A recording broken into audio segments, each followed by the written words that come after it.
What is shaking, y'all? It is your boy, Marc Cordone, Golden Mike 39 with our girl, Liz Lajoie. She's going to be talking about creating Zen money in and out of your business. Zen money, Zen money, Zen money, baby.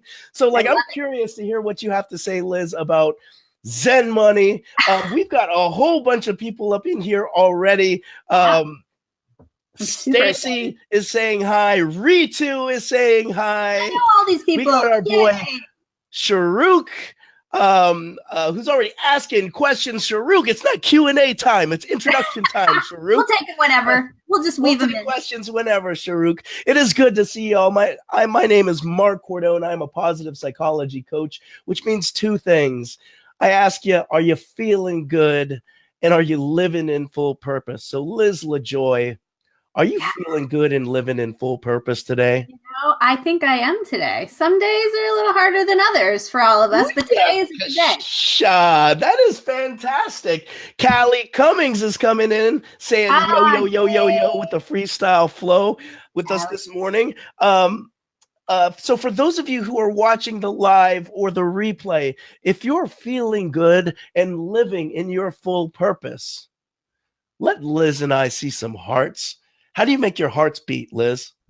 I don't know. Oh, there you go. I gotta practice. There we go. Now make it beat. Now make it beat. Oh, we got the awesome. You're so fun. I love it. Now, I'm still getting over a cold, y'all.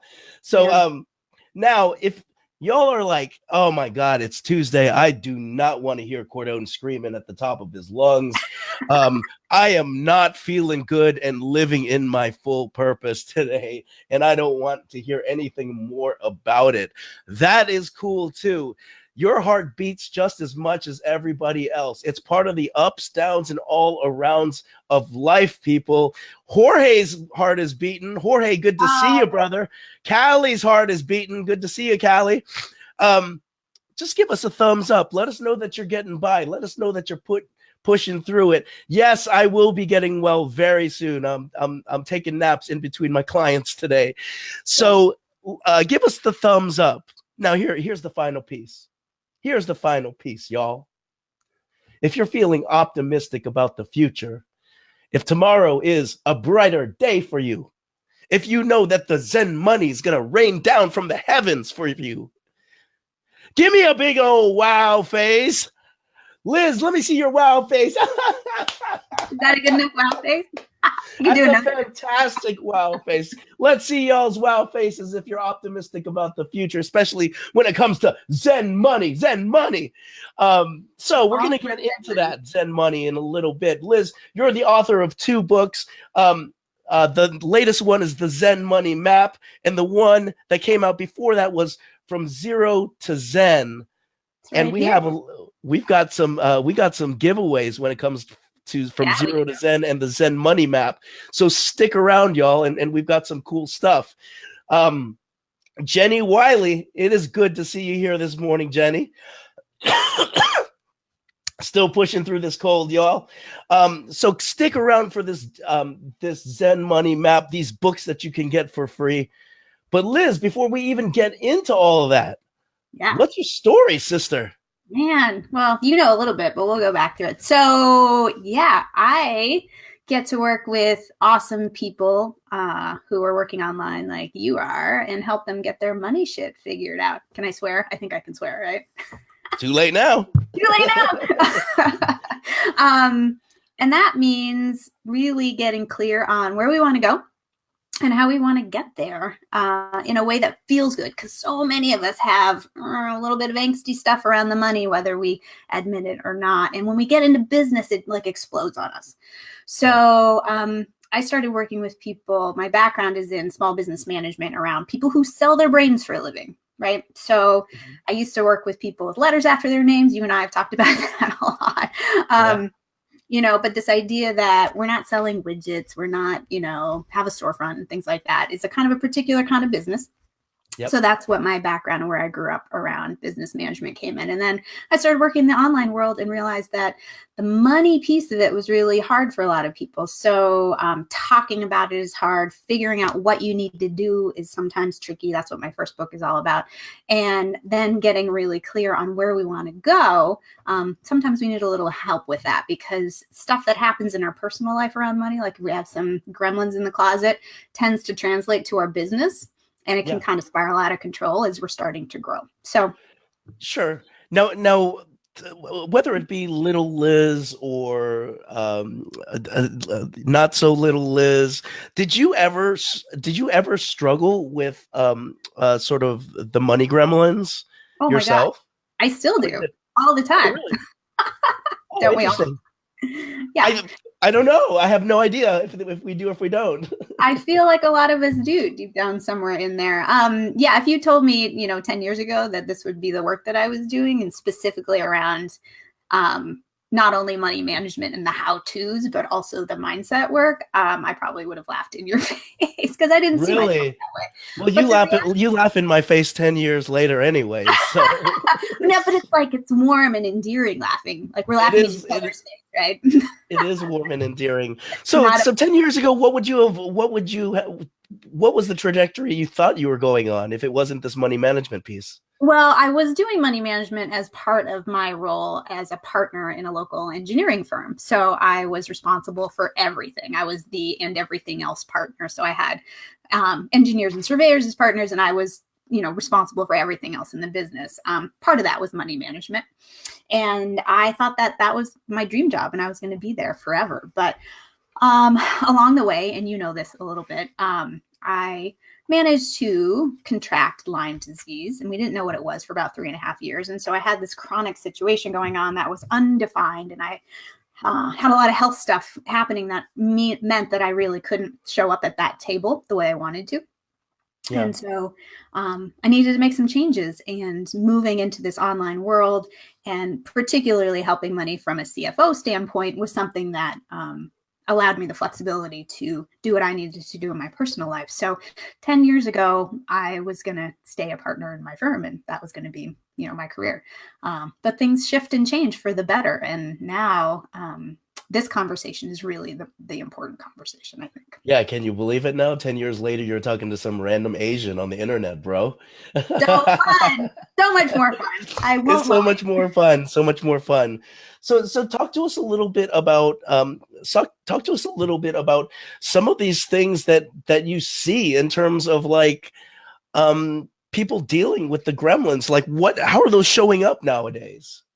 I think for a lot of people, when you get started in business, there's a lot of concern around doing it the right way, or not being sure if you're doing it right, but we kind of don't want to admit it because maybe we don't come from a business background. So it's all sort of new language, but we also want to, look like we know what we're doing. So we kind of hide that whole money concern under a basket a little bit. And there's, it seems like it should be easy, and really, the math around your finances is pretty basic math, right? It's not hard. So then we tell ourselves a story of, if I have issues with it, or if it's seeming hard, then that must be on me, right? Like there must be something wrong with me that this is feeling kind of gnarly. And so then we further ignore it. And I work with a lot of coaches and creative entrepreneurs and people who kind of self-identify as maybe not being super left-brained, right? So the math and stuff around it is a little uncomfortable anyway. So I think that just it rankles us a little bit. Like we want to make the money, but we don't necessarily have the wherewithal or the mindset or kind of just the belief that we can make it easy. So are these folks that they're already recognizing that there is some sort of challenge, or are they more so folks that are just like, I do not know why it seems so hard for me and so easy for everybody else? Like, or is it the whole range of folks? I think it's the whole range of folks. And, some people come in, right, and you approach your business finances and go, okay, this all seems really clear. I'm just going to set up systems and processes and run it, and I'm good. right? That works for a lot of people, and it doesn't have to be that complicated, but some people really struggle with, what do I need to do? How can I maximize, I call this our contract to cash cycle, right? Like, how do we go from first talking to a client to getting money in hand and make that as simple and streamlined as possible? And how can you use that to actually enhance your client relationship, Sure. right? That kind of stuff. How do you make sure that you can pay yourself? We're going to talk about that a little bit, but also like, what do you do around expenses? How, are you spending too much or are you not? There's a lot of concern around, overspending, underspending, how do I make this a viable business? And then at a certain point we get traction and we go, oh, this is a real thing. I guess maybe I should make sure I'm doing it right. Yep. So all of that ends up sometimes being problematic for people. Maybe not even problematic, just more of like a mystery. So let's go back to, in both of your books, the word Zen is huge. Zen money, right? What's the difference between Zen money and money? For me, it's about feeling good, right? And a lot of times around the money conversation, maybe it's, feeling like I don't have enough, or I've got it, and then it comes in and it goes out. Or something around it makes the processing of it or the managing of it or the like figuring out a Square account or whatever starts to feel kind of burdensome. Like there's a millstone hanging around your neck of like, it just feels gross. I don't know how else to describe it other than that. I get this internal like, just it's feels awesome. gross. And the Zen part is that with a little bit of, basic understanding and some strategy, it can really start to feel very Zen, and it can start to feel like, hey, I know what's happening with my numbers. Instead of not looking at them, let's look at them a little bit to get you to a point where it's feeling awesome. And then you really can catalyst growth in your business. Because if we don't look at the numbers, it's really hard to springboard to that next level. Okay. So Zen is really that idea of like the harmony and the feeling of that good feeling, the feel goods. Yeah. The feel goods. It Gotcha. To be icky. And a lot of us feel kind of icky around the money stuff. Yeah, and wouldn't that make sense? Wouldn't that make sense? Like it's not just a book about making more money. It's a book about feeling good, about sort of what you're taking in and what you're putting out, and sort of the harmony and balance with that. Let's make more money for sure. Like, let's do that. But there's more to it than that, because we can continue to make lots of money and still feel gross about it, like an inherent thing, or we may not have it connected to the important things in our life, in which point it's just sort of an exercise that doesn't make us feel very Zen. So let me ask you about this book. Are these books about making more money? And feeling good about it? Okay, talk to me. I would say yes. My first book, From Zero to Zen, was really about I call it the ticky-tacky, right? What needs to happen in your small business on a daily basis, on a weekly, monthly, whatever basis, for you to stay in compliance, do what you need to do as a business owner, like have all those ducks in a row, but also in a way that doesn't feel super overwhelming. Awesome. The second book took it to another level, because when I was working with people, I was realizing, okay, we're putting all this stuff in place and people are still like rabbit holing around wanting to even have this conversation around strategy, right? Again, we want the money, but we kind of just want it to happen in the background and not look at it. But the reality is, and I was trying to figure out why, like we were having a hard time kind of continuing the conversation, right? Yeah. And it occurred to me that a lot of people that I work with, and I think a lot of people that you work with too, really have this bigger vision for what they want to do in the world, and they want to create massive change. And it feels like the money conversation is somehow maybe dirty or a little bit like, I don't, I'm creative, I'm making change, I want to help people, and I kind of fell backwards into business maybe, and I just kind of want it to happen over here. Yep. And so I was trying to figure out how to get them engaged as the CEO of their own businesses, right, around the money conversation. Because really, for me, it's not about the money, it's just a tool, but it's a beautiful lens to look at all parts of your business, or even within your personal life as well. So we can look at it through, okay, if we're getting hung up looking at our thinking about raising our prices, there's something else going on there, right? If we're getting hung up around overspending and feeling guilty about it, but being in this bad cycle, there's something going on there too. So there is a way to look at it a little bit and tease it apart, so that things flow better in your business. You're charging what you're worth. You're making sure we're paying yourself, because this is why we're doing it, right? To put food on our table and send our kids to college. But the important key to that for the second book in particular, the Zen Money Map, was around what made it really meaningful to do this work for my clients was to attach it to their personal life and their big vision. Because really, if we want to make major change, we can do a lot without money, but money helps a great deal. And that might be building schools. It might be, just supporting your family. There's all kinds of ways you can have a big dream, but getting clear on how to use your money to get that is important and helps. Yeah, that is such a big deal, Liz. And before I went into the coaching and positive psychology realm, I was in the social justice realm. And so in many ways, like, folks were like, no, the payment is the service that you give to the community. Like, you cannot go and lead a movement and expect to get paid big bucks, bro. And that's the same thing that I think when I was going over to the coaching industry as well, is we are providing a service, we are upping consciousness levels, we are doing all these great things, and so from many the bottom people of our heart. And what do you mean you want to get paid for it too? Right, exactly. Yeah. It's like you want to and you want to start charging in the 5 figures, or the 4 figures for that. And I think that's a really important question for folks to be pondering as to, well, why is it that we're thinking that? Why is that something that we wouldn't think twice about? Because like in a logical world, someone who is sort of helping up the consciousness of a group of people, maybe they should be compensated very greatly for that. I think so for sure. But not only that, there's an energy exchange there too, right? Like there's a piece of this puzzle that we like to kind of forget about, which is we don't show up well if we're not feeling like we're being valued, and money can be a big piece of that.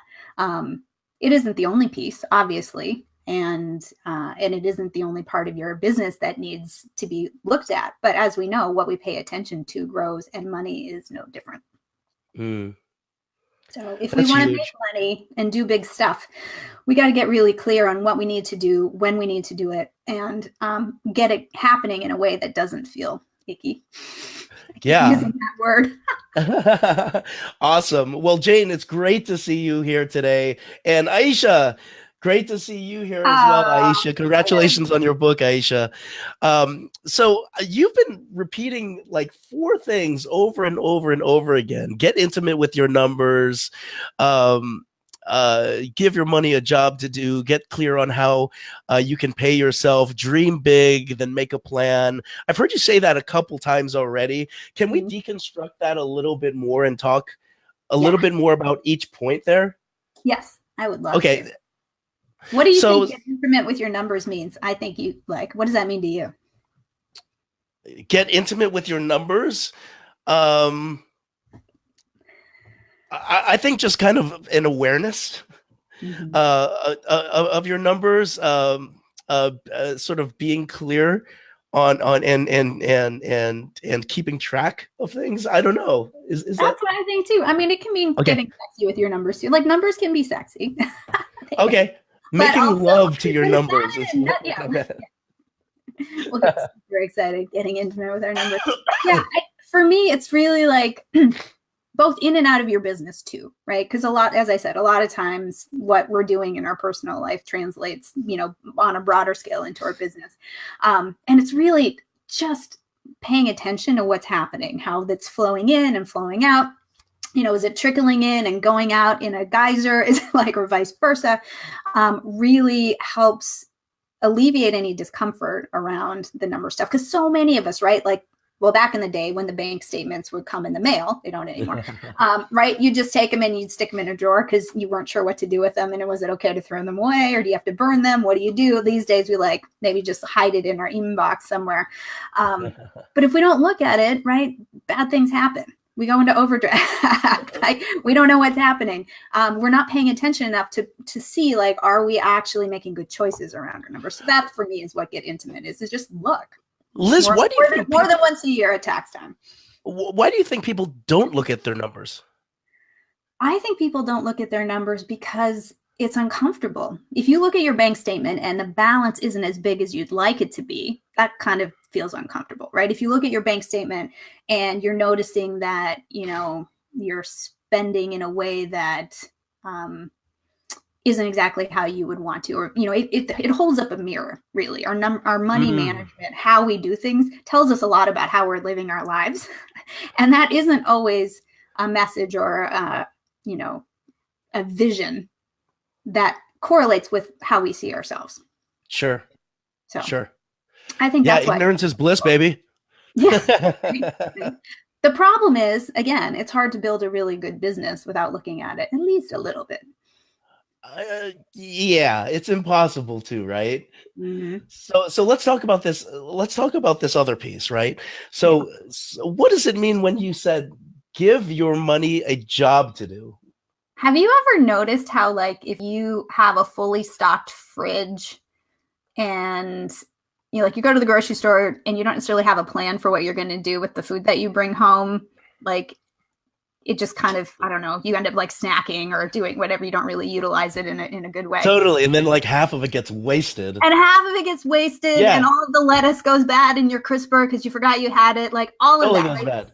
Yeah. Same thing happens with your money. Your business will, one way or another, like if we have it coming in, it will go somewhere. It wants a job to do. And if we don't give it one, it'll just find a place to go.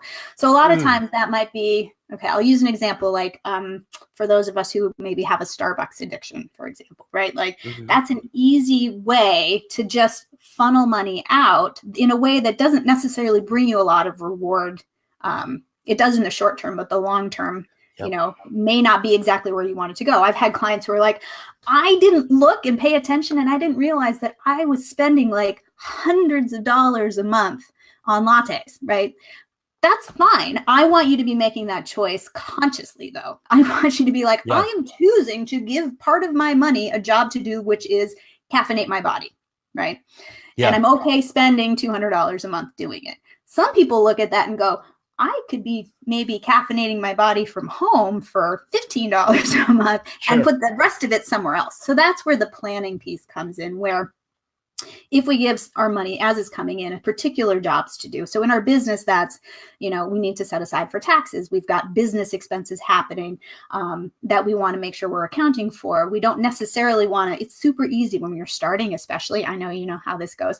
You pick up subscriptions to things, or you buy the things, or you do the programs, or you do all the things that you think you're supposed to do to be successful. But sometimes when you do that, you kind of forget to turn off the spigot.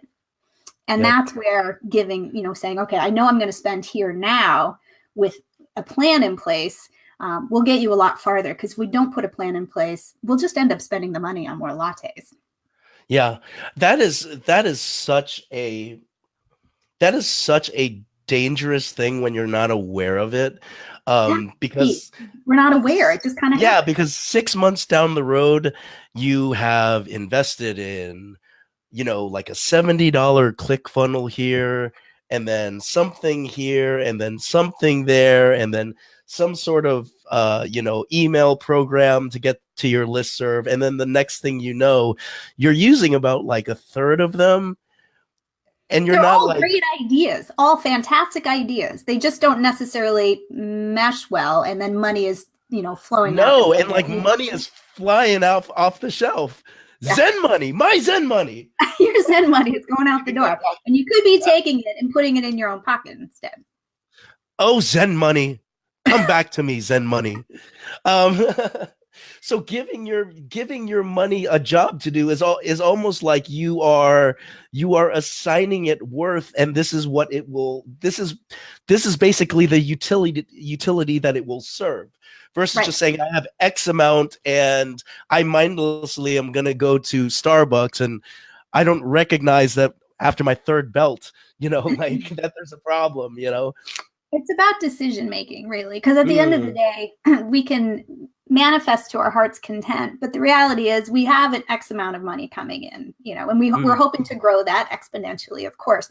But if we can if we can really be clear on where we want it to go specifically, it helps us see that return faster and in a more pleasing way. It feels better. It actually feels good to manage our money as opposed to having it just kind of happen.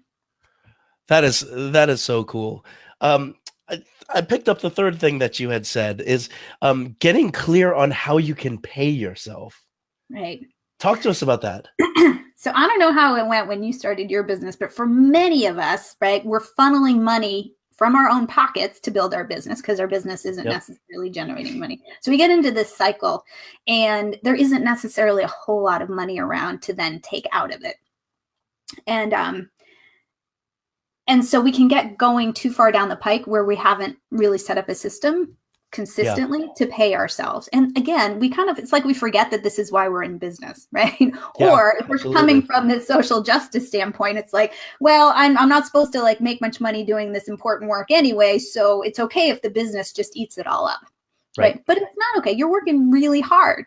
And so one thing that I find is useful is to make sure that that's part of our giving ourselves a job, giving our money a job to do, or creating a plan should involve taking out some money for yourself. And we want to do that in a financially, with a firm foundation, and do it in a reasonable way that we're not, hurting our business by taking out too much money. But if we're never paying ourselves, that's equally problematic. So having a plan around, I know I'm making X dollars. I know that, I need to retain this much in my business just to cover the business expenses. We want to make sure we're remembering to taxes. But all of that said, we want to make sure that even if we can do $10 or $20 a month at the beginning, it's something to get into that habit.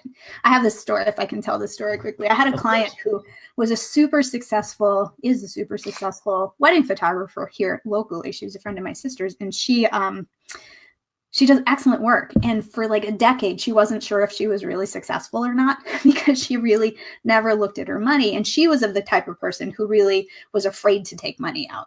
Some of us just take out every penny. She was like, she would stand in the grocery store and just make like a debit exchange into her personal account from her business account after she'd calculated what she thought she was going to buy. And that was the only time she ever took money out of her business. It wasn't consistent. She wasn't sure what was going on. And she just felt really uncomfortable around all of it. So we were able to go through and help her see what was going well, make a few tweaks around the spend in her business. And so she knew she could consistently take out a certain number of dollars every week to support her life. And everything just opened up from there. She was like, I love looking at my numbers now, because she knew that it was okay to pay herself. And all of a sudden, everything changed. So that's awesome. It happened. That's awesome. It happens more than you would think. People are like, I'm afraid to take money out. Sure. We need to pay ourselves, because again, then we're giving ourselves our own, we're valuing ourselves in the hard work that we're doing. And if we leave it all in the business, it'll get spent and we won't have that feeling of satisfaction around the work we're doing. Sure. Now, Liz, I work with a lot of folks who are in their first 18 months of starting their businesses up. And some of those months can be very lean for folks, right? Where you'll fall into the red a lot. How do you recommend staying with one of your big four rules of getting clear on how to pay yourself when you're falling in the red in your first 18, 24 months? Totally. Great question, because you're right. We don't want to undercut what we're building in our business as well.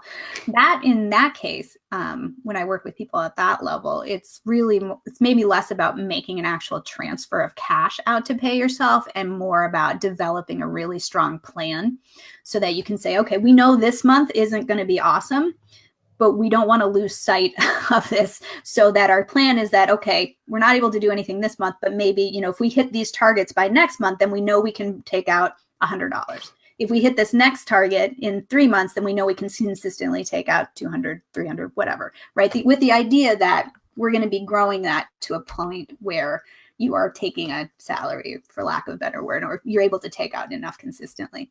The other piece of that puzzle, of course, is around pricing. And making sure that we're not underpricing ourselves depending on our experience and what we're trying to sell, so that we can have some money left over. Sure. So there's multiple pieces of that puzzle, because paying yourself if you're in the red may also mean, okay, I'm not going to spend, or I'm going to cut back on that subscription or whatever, so that I have money in hand to actually pay myself. Sure. So it really is it really is kind of a mindset to approach. Like, yep, this month in the red, but we still have this plan where it'll turn around. And that's when it turns around, that's when we're going to start small. We're going to broaden and build. So, we're creating a foundation where it is something to look forward to when you sort of open up your, when you open up your sort of finances at the end of each month versus avoiding them. Right. Exactly. Right. Exactly. Okay. Right on. So what are you talking about now when you're talking about dream big, then make a plan? Okay. So we were talking about the fact that we both work with people who really want to make and create really good change in the world. We do. Yeah. As I was pointing to earlier, for me, that's really the big why. And so a lot of us, we do the Simon Sinek thing of like, what's our why? And then we find that and we just want to go and get it. And we think that the money's just kind of follow. But two things can happen here. One, if we can tie what we're trying to do in the world to our money management, our actual ability to earn is going to increase and it's going to feel better. But the other piece of that is it doesn't just happen. So we need to have a plan around all of this, right? This is where the mapping part comes into my title. Second book, right? So we can plan and maximize what's happening in the business. We want to create kind of a bridge, not a bridge, we want to create an actual bridge into your personal life so that you're paying yourself, funding your day-to-day stuff in a way that feels really juicy. And then more importantly, if you have these big goals and big dreams, and again, that might not mean, it might mean building schools in Africa. It might mean bringing clean drinking water, but it also might just mean I want to make sure that my kids are set up for college and that I can help my, local church or whatever it might be. Like that can be part of our financial map and part of our financial puzzle. And I think it really should be, because when we have that tied to the day-to-day and week-to-week and month-to-month things that we need to do as business owners, it just all gets clearer. It's easier to stick to that plan and not let the money kind of just do its thing. And then we really can meet those dreams a lot faster with a lot more success. I love how you bring that up, because whenever you take personal purpose and related it to something larger than itself, you're now talking about epic purpose, right? You're talking about an epics, like sort of an epic quest. Right. And I love that sort of that idea of sort of choosing that epic quest is really going to be the fuel that brings the Zen money in and out of your life. And it feels good having it go in and out. Am I interpreting this correctly? Yeah, I love that. Okay. Because it really is a flow too, right? And the plan will change, right? We'll have the first version of your Zen money map will look like something, and then presumably as that grows and expands, right? We need a new map, we need a new vision, because it can just get bigger and bigger and bigger. But being able to tie the big stuff back to the nitty gritty, but also have give ourselves the reason. Like, the reason I'm doing this is because I've got the big dreams, and therefore then there's a purpose there. I love that. Absolutely love it. Absolutely love it. So we're going to work backwards. Dream big, then make a plan. Yeah. Get clear on how you can pay yourself. Even when we might go in the red in our first 18 months, have a plan, have a plan. Give your money a job to do, right? Don't just sort of mindlessly show up at Starbucks. Next thing you know, you got a hole burned in your pocket, and you got to go buy some new belts. And then finally, get intimate with your numbers. Liz, I absolutely love the way that you have taken this, and you've really simplified it in a way that I have to tell you, I was super nervous of the way that we were going to be talking money today, and that's my own money hangups. We'll have to talk about that more. I know. Yeah, I know. It's scary. It does. It's like, is she going to get into like ratios and ROI? Like, what are we even talking about anyway? Yeah. It can be really simple, like running a small business, and really small business can be up to whatever the government claim small business is 19 million and less. So like we've got a lot of room to work with here. And it can really be very simple and easy and help us hit our goals if we let it. I absolutely love it. Erin is dropping by and saying hi. Hi, Erin. Sister Erin, good to see you again. So talk to us. We got 2 books here, and we have 2 books. Let's give them away. I'm curious. Yes, let's give them away. What can we do? What can we do to get a copy of your books? Okay, anybody in your sphere who wants to send me an email at, okay, I'm going to say this out loud and we'll see how well it translates. Liz@zenmoneymap.com. I know it's not what you have there, but it'll work. Liz@zenmoneymap.com. You can also send it to Liz@zenmoneycfo.com, whichever works for you. Is that right, correct? Yes, perfect. So send me an email with a subject line that just says Beyond Resilient, and I will send you a signed copy of my first book. I know you always keep one next to you too, but this is mine. From Zero to Zen, which will help you just organize your thoughts and get your, financial flow working a little better in your business, the how-tos, the ticky-tacky. But also, I will send you a digital copy of my second book, which just came out on Amazon a week ago. So you can get gosh, that's awesome. Bestseller, by the way, y'all. Bestseller just came out. International bestseller, I believe. International. It went it was bestseller in Canada before it was bestseller in the States. So that was congratulations. Congratulations. Well, those Canadians, they got their Zen money. They know how to do their Zen money. So. And the cool thing about why I wanted to be able to offer both to your people at the same time is that they really kind of build on each other. And so the Zen Money Map is really about like, let's take these basic concepts and then apply them in this bigger conversation that we've been having today. But the first one is a really good starting point around like a few things that maybe you haven't thought about, like, again, that like, how do we get you paid as fast as possible and keep everybody happy? Like, that's a really great way to start business. Talk about in a little bit more depth in the first book. I don't know about you, but I want to read that chapter on getting paid as fast as possible and keeping everybody happy. I also want to read this book because I too have these sort of sticky, icky, gremlin-y things when it comes to money, and I think sort of going and massaging them out, right? Flattening them out and getting rid of them. I think for anybody who's in their first 18 months, or if you're like me, you're going into your second year, really getting rid of some habits that we used to think were always part of doing the business. There's always a way that we can streamline. There's always new things that we can do. There's always ways that we can figure out how we can run a business and feel great doing that, running a business. The money thing doesn't have to be an icky thing. And I'm really happy, Liz, that you came in today to talk about it with us. Me too. Thanks for having me. Oh, you're so welcome. So Liz Lajoie, we got 2 books that she's offering up for us: the Zen Money Map, and the second one is From Zero to Zen, Secret Keys to Nurturing Your Numbers and Finding Financial Flow, autographed. If you email her at liz@zenmoneymap.com. Liz, thank you so much. We need to have you back on when I totally run my business into the ground and I'm looking for no.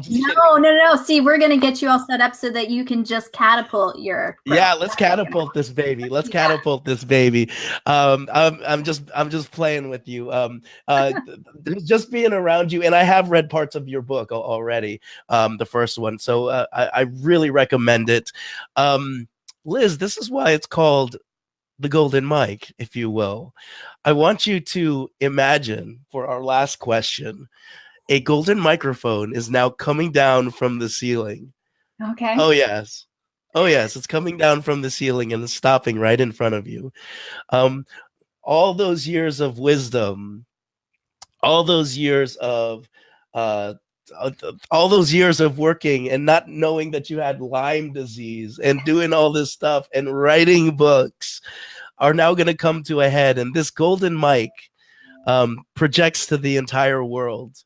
Everyone in the world will hear you for 2 minutes, and it translates into every single language.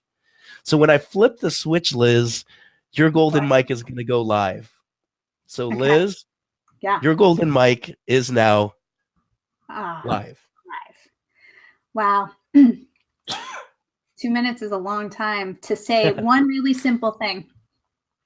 It doesn't have to be hard. It often feels like it does, and sometimes life throws stuff at us, and sometimes we get really caught up and gnarled around in our minds, right? But the work you do, as you know, is all about how can we feel awesome and live our best potential all the time, and it doesn't have to be that hard. Our brain that likes big words likes to make it hard, but it doesn't have to be, right? Like, it can be as easy as finding Zen money. And that's the cool thing about it. So for me, this journey, for lack of a better word, has been so enlightening and hard and wonderful.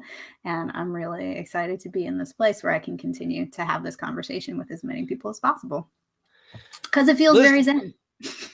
Liz Lajoie, you can take the golden mic and mic drop it if you feel like it right now. You definitely deserve it. Oh, man. I am Marc Cordone. I am resting up. I'm going to rest my voice until tomorrow. But Liz, it was worth it to stay quiet for 24 hours and wait for this interview. Much, much, much appreciated. I am your boy, Marc Cordone, Golden Mike 39 with Liz Lajoie. Don't forget, Liz at zenmoneymap.com. You get two books in one. And my final question for you is this. If you're feeling good, and you're living in your full purpose, what is your responsibility to the greater good? I'm your boy, Marc Cordone. We'll see you tomorrow. This has been the Golden Mike. One more day. We'll see you tomorrow. Peace out. Bye.